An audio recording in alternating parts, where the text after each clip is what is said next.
ایک شادی کی تقریب بڑی دھوم دھام سے جاری تھی۔ دلہا دلہن بڑی شان و شوکت کے ساتھ اسٹیج پر جمان تھے۔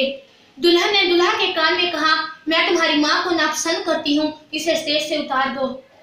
دلہا کھڑا ہوا، مائک پکڑا اور 3 بار اعلان کیا، مجھ سے میری ماں کون خریدے گا؟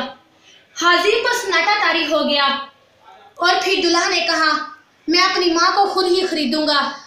اور دلہا نے شادی کی رنگ اتار دی اور دلہن کو طلاق دے دی۔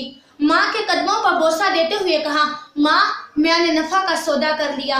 وہیں حاضرین سے ایک آدمی اٹھا، مائک پکڑا اور کہا، اس دلہا سے میں اپنی بیٹی کی شادی کروں گا، کیونکہ اس سے اچھا خاوند میری بیٹی کو کوئی نہیں مل سکتا، جس نے دنیا بھی کما لی اور آخرت اپنی جنت بھی کما لی۔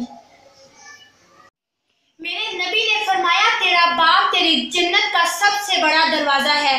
اگر تو نے باپ کو ناراض کر کے موت پائی تو تو اپنے لیے جنت کا دروازہ کھول نہ سکے گا۔